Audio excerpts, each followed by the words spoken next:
Okay, let's unpack this. We're diving deep into a truly epic story today, the journey of Homo sapiens. We've got this stack of material that essentially charts how we went from being, well, as one source puts it, an animal of no significance Yeah, insignificant. to, the dominant species on Earth. That's right. And what's fascinating about this material is it's not just a list of events. It's really an analysis of the fundamental shifts. Right. How humans organized, how we related to the world, to each other, what we believed. The mission here is to really extract those core insights Mm. and understand the massive transformations that defined our history. And it identifies three key revolutions that really reshaped everything. There's the cognitive revolution, way back maybe 70,000 years ago. Around then, yeah. Then the agricultural revolution, about 12,000 years ago. Okay. And then the scientific revolution, which is actually surprisingly recent, kicking off only about 500 years ago. It feels so recent in the grand scheme of things. It really is. Yeah. And we're going to explore the transitions between these eras, look at the forces that helped unify scattered human groups into, well, massive societies. Like empires, money. Empires, money, religion, those big ones.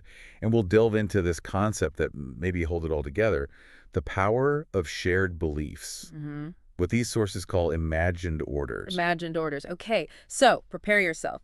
This deep dive is about understanding the deep currents of our shared past and what they reveal about the, well, complicated, maybe strange reality we live in today. Absolutely. Let's set the scene way back. Millions of years ago, the genus Homo, our genus, existed for a long, long time. Right. But the material is clear. For most of that history, we weren't that special. We lived, we formed social bonds, we competed. Just like other animals. Exactly. Yeah, Like yeah. chimpanzees, baboons, elephants, Yeah. similar patterns. Yeah. And crucially, there were several other human species roaming the planet at the same time. Right, it wasn't just us. It's wild to think about. Imagine that world. The sources even pose this, like, thought-provoking question. How would our beliefs or politics be different if Neanderthals had survived? Would all members of the genus Homo be created equal? It really makes you think. It really highlights just how contingent our current reality is. But then, around 70,000 years ago, something dramatic happened, specifically with Homo sapiens. Okay, what was it? Well, sapien bands left Africa again. This was the second major wave out. And this time, they didn't just survive locally, they spread rapidly. Colonizing Europe, Asia. Europe, Asia, and even making these incredible journeys across significant stretches of open water to reach Australia, maybe 45,000 years ago. Wow. And what's particularly stark, and maybe a bit uncomfortable, is that as sapiens arrived in these regions, other human species vanished relatively quickly. Like the Neanderthals. Neanderthals in Europe, Homo soloensis in Java, those small dwarf-like humans on Flores Island. They all disappear from the record. And the material, it doesn't shy away from the implication there, does it? That sapiens might have played a role. No, it doesn't. It suggests maybe we were too familiar to ignore, but too different to tolerate. A chilling thought. Yeah. So, that rapid expansion and adaptability, it points to a fundamental change. This period, roughly 70,000 to 30,000 years ago, is what's termed the cognitive revolution. Cognitive revolution. This is when we start seeing this explosion of advanced tools and artifacts. Things like boats, oil lamps, bows and arrows, needles. Things that require complex thought and planning. Precisely. And the first clear signs of abstract thought leading to things like, well, religion, commerce, social stratification. You see it in art like the famous statuette of a lion man, which is around 30,000 years old. So what triggered this sudden leap? It wasn't like a physical change in our bodies. Not in the traditional sense, no. The prevailing theory presented here points to a revolution in our cognitive abilities, Our brains changed. possibly due to an accidental genetic mutation they call it the tree of knowledge mutation that somehow fundamentally rewired the sapien brain. Wow, an accident. And the text emphasizes this was likely pure chance. It happened in sapiens, it might not have happened in Neanderthals. Just luck, perhaps. And this cognitive shift, it's most visible in our language, right? Exactly. This wasn't just about making sounds to signal danger, like, a monkey calling out about an eagle nearby. Uh-huh.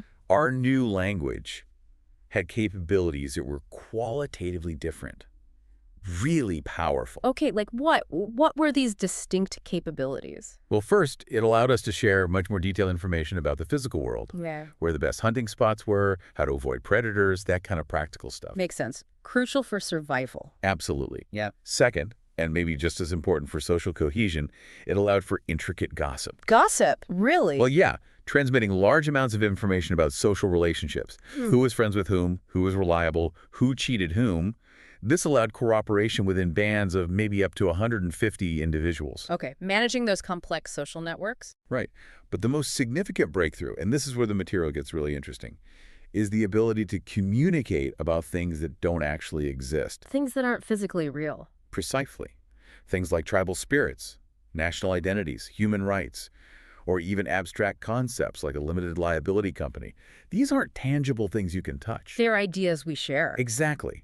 This is the foundation of what the sources call imagined realities or shared myths. So, because we could collectively believe in these non-physical things, we could coordinate and cooperate in ways no other animal could, or apparently other human species did. That's the core idea. We could get large numbers of unrelated individuals, total strangers even, to work towards a common goal based purely on a shared belief in something intangible. A shared story. A shared story. And that capacity for flexible cooperation in large numbers, coupled with the speed at which we could innovate social behaviors through language, led to this explosion of diverse cultures.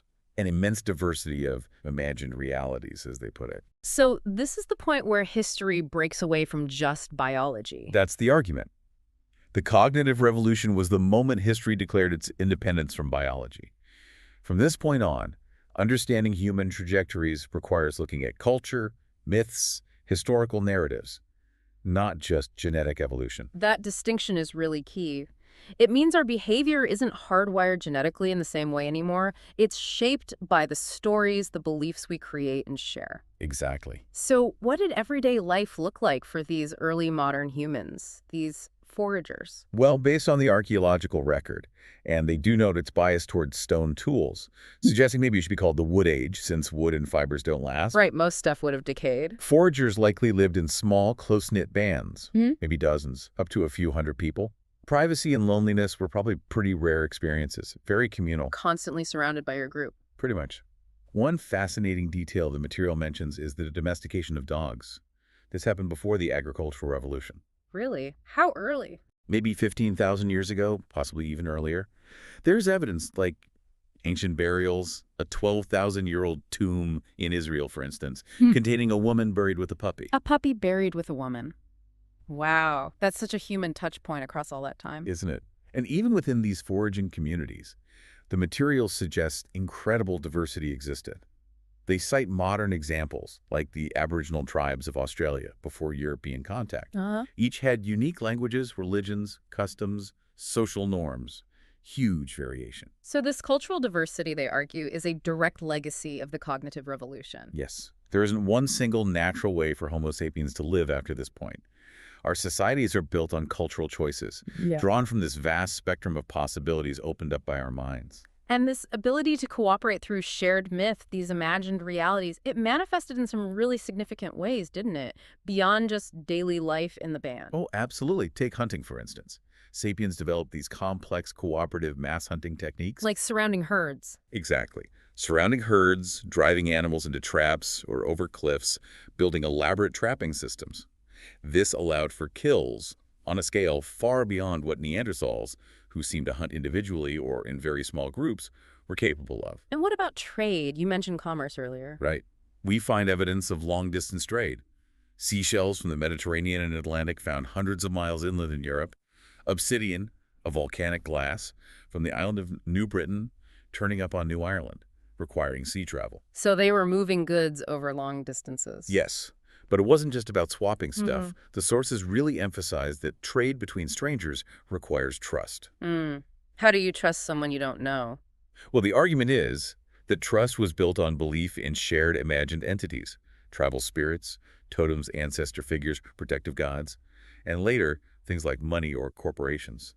Shared myths facilitate cooperation beyond personal acquaintance. Okay, so the shared belief system provides the foundation for trust. Precisely. And perhaps the most striking example of this large-scale cooperation is monumental construction. Like Stonehenge, though that's later, right? Much later.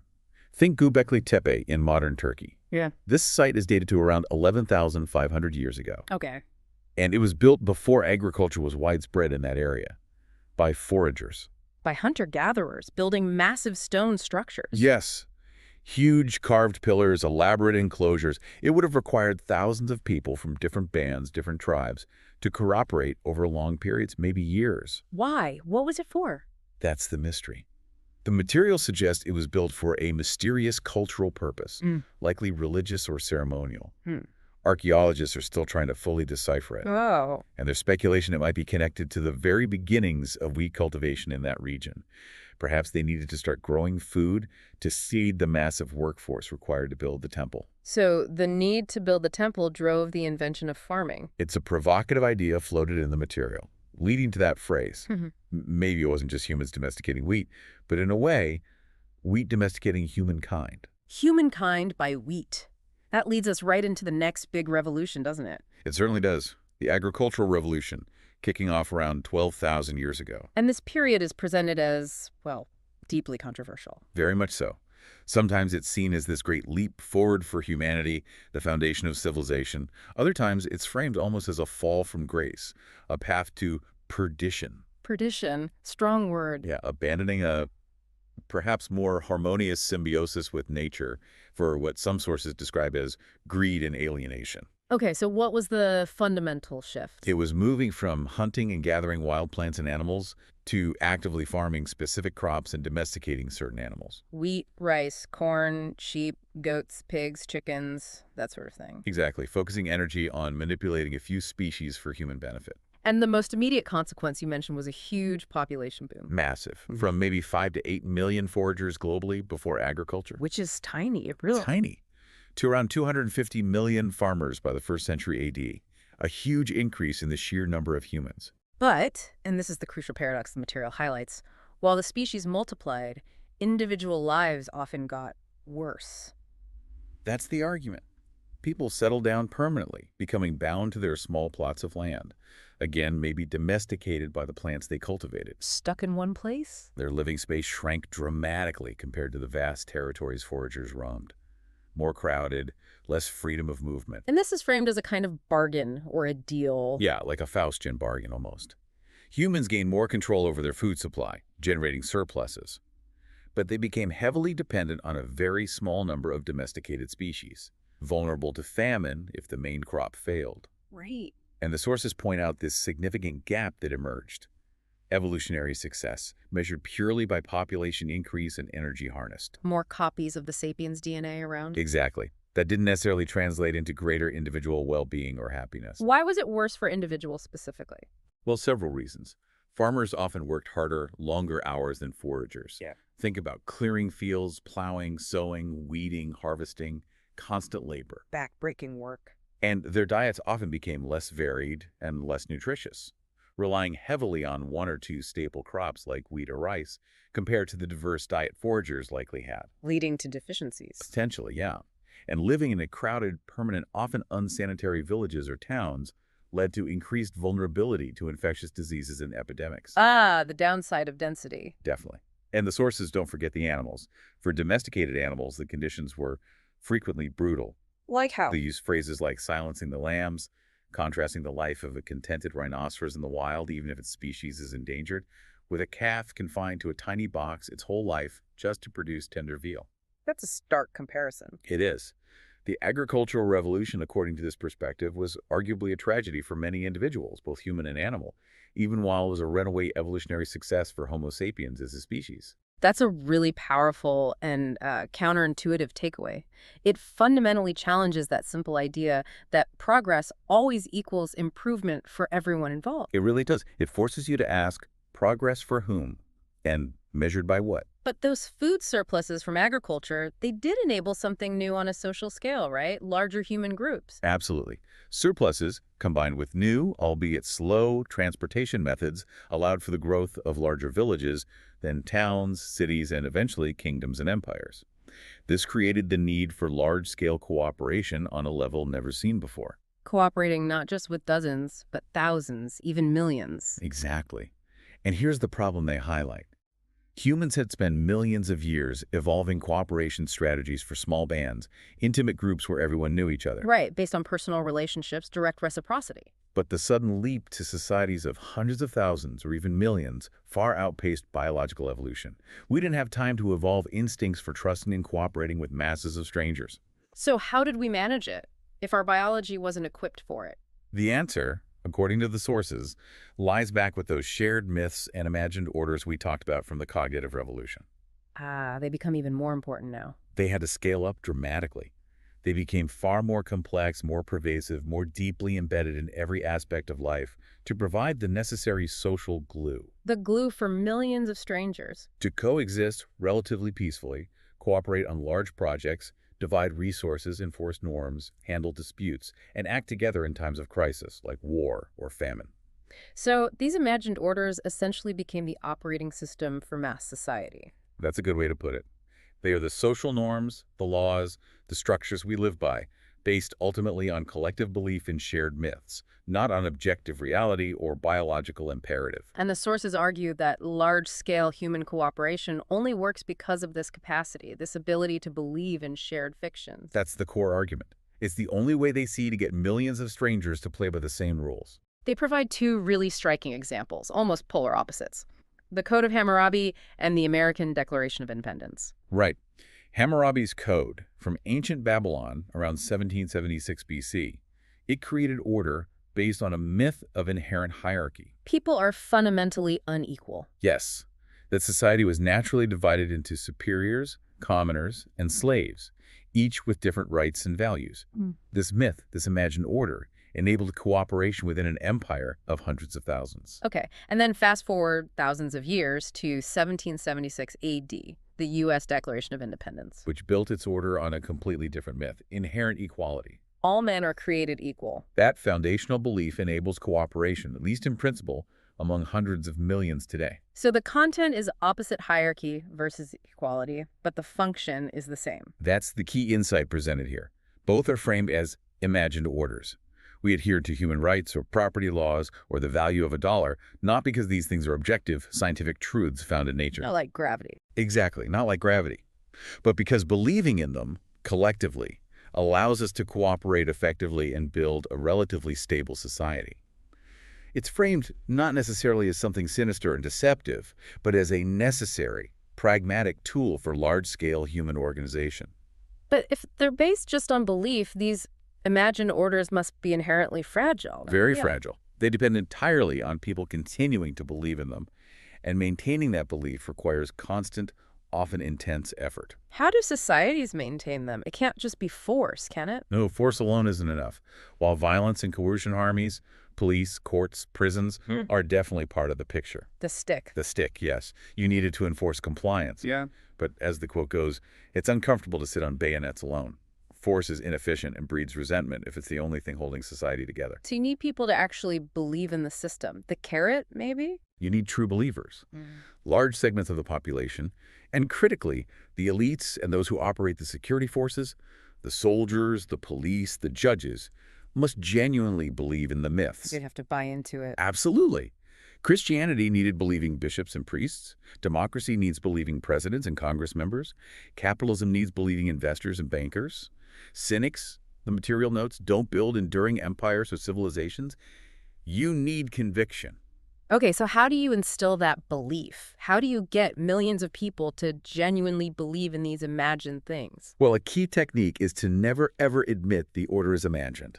Don't mention the fiction. Exactly. You present it as objective reality. This is divinely ordained. These are the laws of nature. This is just common sense. This is how things are. And you hammered this home from birth. Pervasive education, yes. Woven into everything. Fairy tales, legends, art, music, architecture, social etiquette, political speeches, advertising, even fashion. Fashion? How does fashion reinforce an imagined order? Well, the example used is the contrast between, say, medieval nobles wearing elaborate, specific clothing that immediately signal their high status and reinforced rigid class distinctions. You knew who was who instantly. Right.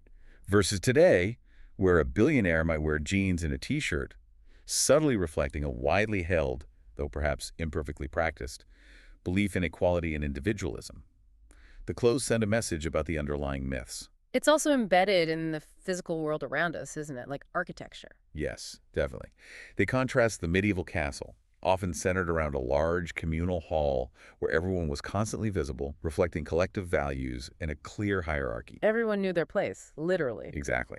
Versus a modern house, which typically has many small private rooms, often with lockable doors, embodying our deep-seated belief in individualism, privacy, and personal space.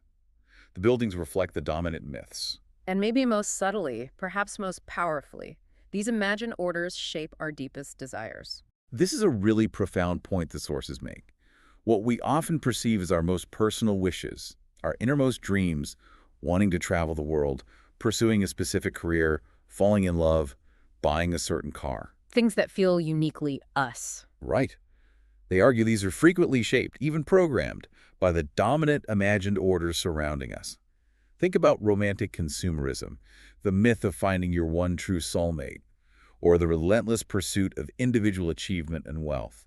So even the advice to follow your heart. Might actually be your heart relaying instructions it learned from the myths embedded in culture. The heart, in this view, can be a kind of double agent, seeming personal, but actually channeling the dictates of the social order. Wow.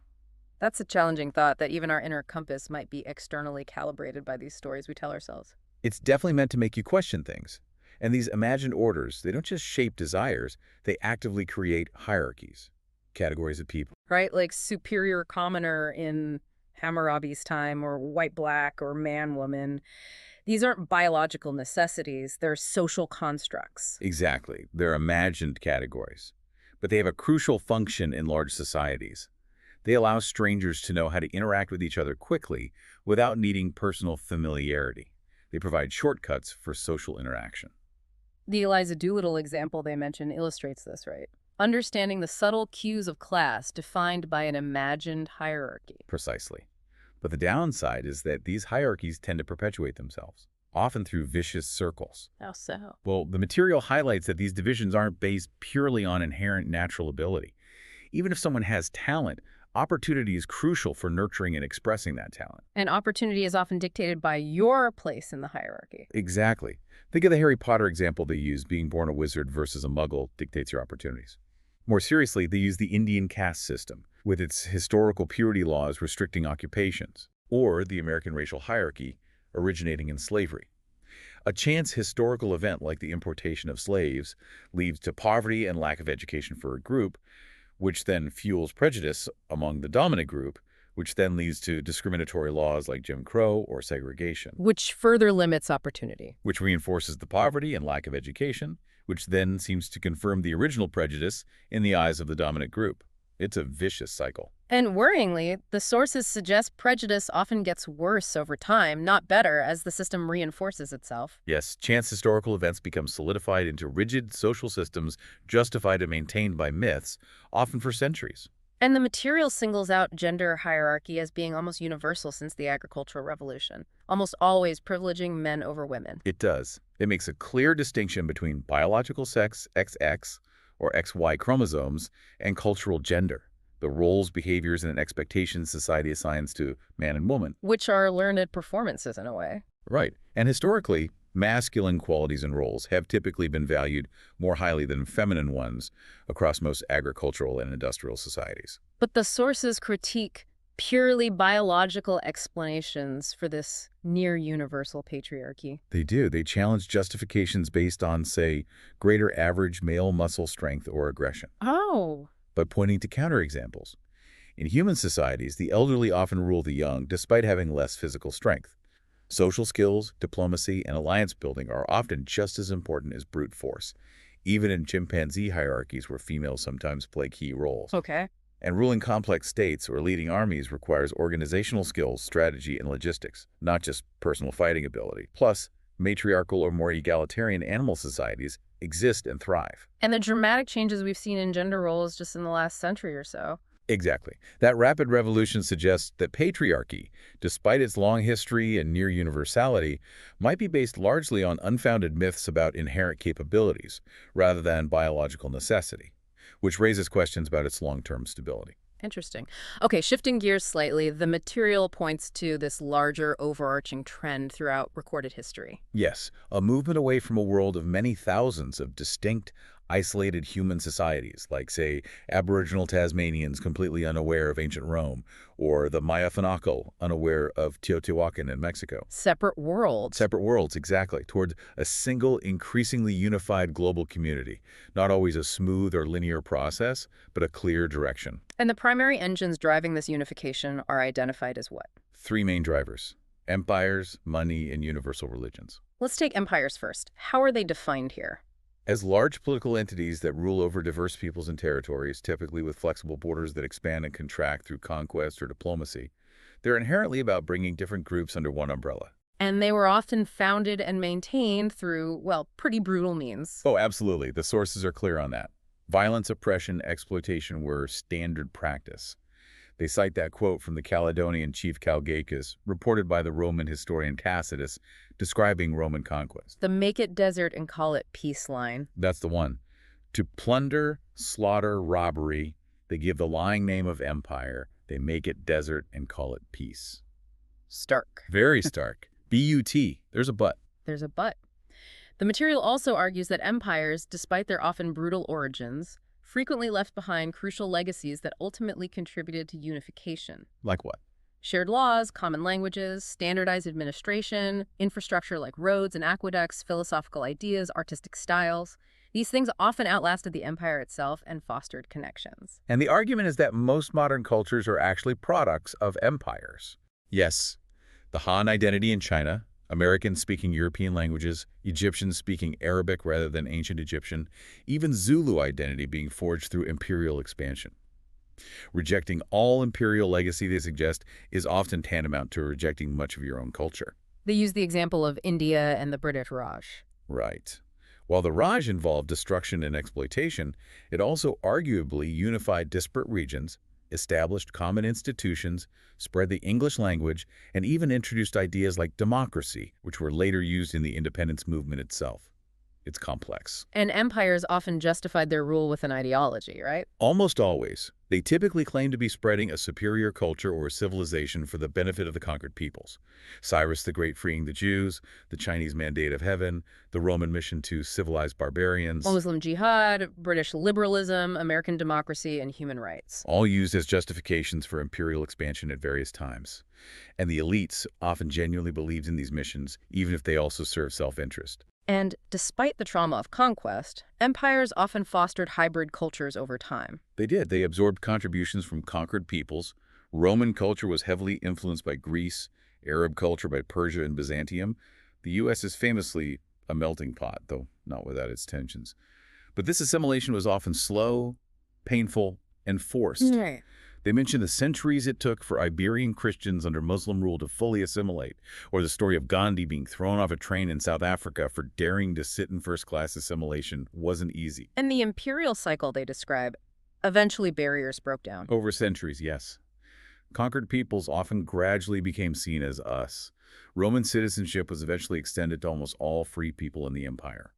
Non-Romans rose to become emperors. It was a long process. And the interesting twist with decolonization Is that former subjects often used Western political values, self-determination, national sovereignty, human rights values spread, in part by the empires themselves, to argue for and achieve independence from Western rule, a historical irony. Okay, so empires were one major force of unification. What about universal religions? They also played a massive role in unifying strangers across vast distances. They contrast earlier forms of animism. Where spirits were tied to specific places, rocks, animals. Exactly. Often involving respect, maybe even a sense of equality for plants and animals. The sources suggest the agricultural revolution might have silenced these voices as plants and animals became property. Then you see the rise of polytheism, with gods representing broader forces than monotheism and dualism, and eventually the emergence of universalizing religions. Like Buddhism, Christianity, Islam. Right. Religions that claimed universal truths applicable to all people everywhere, regardless of ethnicity or location. They aimed to convert all of humankind. And these bound millions of strangers together through shared beliefs, rituals, gods, myths. facilitating cooperation, establishing common moral frameworks, and sometimes spreading violently through crusades or jihads, but undeniably contributing to a more culturally unified world over time. And they even frame modern humanism as a similar phenomenon. Yes, ideologies like liberalism, communism, nationalism, and various forms of humanism are presented as modern, often secular, religions that provide universal belief systems aiming to unite large populations. Okay. And the third great unifier, money. Money, perhaps the most universal system of mutual trust ever devised, according to the sources. How is it based on trust? It feels quite concrete. But what is it you trust? It's presented as a universal medium of exchange built purely on trust in a shared imagined reality, whether it's cowrie shells, shiny metal coins, pieces of paper, or just electronic digits in a bank account. Its value isn't inherent. Not really. Its value comes entirely from the fact that everyone else believes it has value and will accept it in exchange for real goods and services. You trust that the stranger you're trading with trusts the money, and they trust that the next person will too. It's a network of belief. Backed by belief in institutions like banks or governments or corporate trademarks. Exactly. And money is absolutely essential for enabling complex cooperation and trade between strangers who have no personal relationship or basis for trust. It connects ancient obsidian routes to the current global economy. And economic history is described as this constant tension, this dance. Yes, a dance between recognizing money's incredible power to facilitate cooperation and build complex societies and fearing its potential to corrode other human values. Community, honor, intimacy, by putting a price on everything. So empires, universal religions, and money. These three big forces, sometimes working together, sometimes clashing. Drove humankind steadily from being thousands of fragmented little worlds towards becoming a single, interconnected global community. Which brings us finally to the most recent and maybe the fastest moving transformation of all. The scientific revolution. Kicking off around 500 years ago, primarily in Western Europe, though as the material notes, the exact reasons why it started there and then aren't entirely clear. Maybe some element of chance was involved again. And the absolute core characteristic, the defining feature, wasn't necessarily finding definitive answers, but something else. It was the discovery of ignorance, a fundamental shift in attitude. Before this period, most cultures believed they either already possessed all the important truth about the world, perhaps revealed in scriptures or ancient traditions. Or they believed ultimate knowledge was unattainable, or even dangerous to seek, like the myths of Icarus or the Tower of Babel warnings against hubris. Exactly. But the scientific revolution's paradigm shift was threefold. First, openly admitting collective ignorance about the most important questions. Second, believing that new knowledge could be systematically gained through empirical observation and the use of mathematics. Observation and math. And third, believing that this new knowledge could be translated into new powers, new technologies, leading to practical improvements. This potent combination, admitting ignorance plus seeking empirical knowledge plus aiming for power, ignited the belief in progress. Progress wasn't really a core idea before this. Not in the same way. Many older cultures look back to a golden age or saw history as cyclical. The idea that humanity could systematically, continuously improve its condition through acquiring new knowledge and power was revolutionary. And this new scientific approach quickly formed powerful partnerships. Yes, almost immediately it intertwined with European imperialism and the rise of capitalism. It became a three-way feedback loop. How did that work? Science provided the intellectual tools, the navigational techniques, the weaponry, the medical advances. Empires provided the funding, the vast geographical laboratories for exploration and data collection, and the drive to apply new knowledge for conquest and control. Okay. And capitalism. Capitalism provided the economic engine.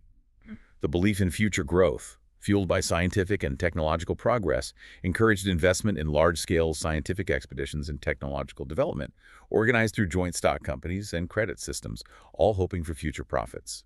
This science empire capital complex has driven unprecedented global change since 1500. The material really emphasizes the scientific method's reliance on observation and mathematics. Absolutely. Math became the key language for describing observations precisely and making clear, testable predictions, like Newton's laws using calculus to explain both falling apples and orbiting planets with the same equations. And for more complex systems, biology, society. For those, they highlight the critical role of statistics and probability.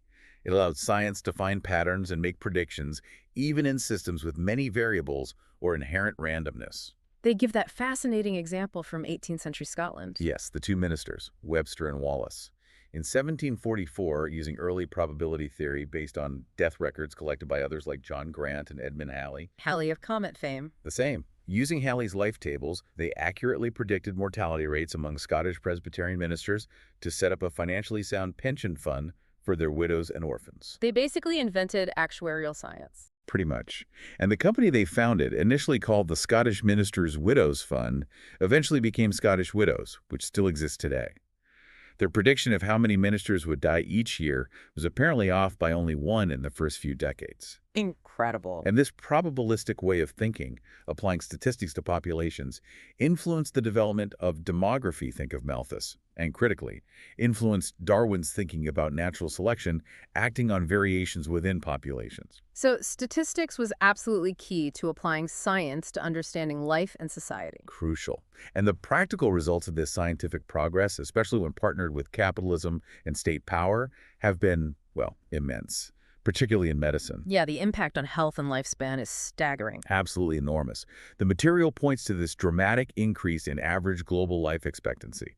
For almost all of human history, it hovered around 25 to 40 years. So many people died young. So many. But in the last 2 centuries, it soared to 67 years globally, and over 80 in many developed countries. We've conquered or controlled diseases that were mass killers: smallpox, polio, measles, and child mortality has plummeted. They give that poignant example of King Edward VI. Yes, him and Queen Eleanor in the 13th century, wealthy, powerful monarchs. They lost 10 of their 16 children before the age of 11. That level of loss was tragically normal, even for the elite. Now, for most families in developed countries, losing even one child is an almost unimaginable tragedy. And just think about surgery before the mid-19th century, before reliable anesthesia. A brutal, terrifying, often fatal ordeal. Science, combined with technology and better hygiene, has completely transformed healthcare and our expectations of life. And fueled by this belief in progress, this success, science is now driving humankind towards new, almost godlike quests. That's how the sources frame it. We're now seriously pursuing goals that were once the stuff of myth. Overcoming death itself, they call it the Gilgamesh Project, referencing the ancient epic hero who sought immortality. Think life extension, genetic therapies. Okay, what else? Achieving happiness not just through circumstance, but through direct intervention, psychology, neuroscience, pharmacology, trying to engineer contentment. And maybe the most profound, acquiring divinity. Yes, using biotechnology and potentially artificial intelligence to engineer human beings, or perhaps create entirely new kinds of post-human, post-sapien beings with abilities far beyond our own, moving beyond the biological limitations that have defined us for millions of years. It is quite a journey, isn't it, when you lay it out like that? From small bands of foragers surviving day to day, bonded by immediate relationships, to this single interconnected global society powered by science and capital, organized and unified, for better or worse, by large-scale cooperation built on these shared beliefs and imagined orders. It really is a story about the unique power of our species' capacity for fiction, for collective belief. How these intangible things, myths, religions, ideologies, money, laws, nations, built our civilizations, shaped our hierarchies, defined our values, even programmed our desires. Often solidifying what might have just begun as chance historical events into seemingly permanent fixtures of our reality. Exactly. And we are now living at this extraordinary point in time, within a global culture forged by those forces of empires, money, and religion, now supercharged by the relentless engine of science and capitalism's pursuit of knowledge and power, facing unprecedented possibilities but also profound questions. And the sources, they really leave us with this powerful, maybe unsettling thought to ponder, don't they? They do. Has this relentless drive for progress, measured mainly by the collective power and evolutionary success of Homo sapiens as a species, has it come at a cost? A cost to individual well-being, perhaps, like the early farmers. Maybe. Or perhaps a cost to what they call the silencing of other ways of being, other forms of life, other types of consciousness that were perhaps perceived differently, maybe even as equals, before we began to see the world primarily as resources to be exploited. Has our deep reliance on these powerful imagined orders and the seemingly unstoppable push for progress and control led us to sidestep more fundamental questions? Questions about the nature of happiness itself, the meaning of suffering, the deepest reality of existence beyond our human constructs. What does this sweeping history suggest about the imagined orders we currently live by, the ones shaping our lives today? And where might the continuing partnership between science, empire, and capital ultimately lead us? Towards utopia, oblivion, something else entirely unimaginable. Heavy questions to end on. This has been a truly fascinating deep dive into the story of us. Really makes you think. Absolutely. So much to consider. What stands out most to you from all this material we've covered?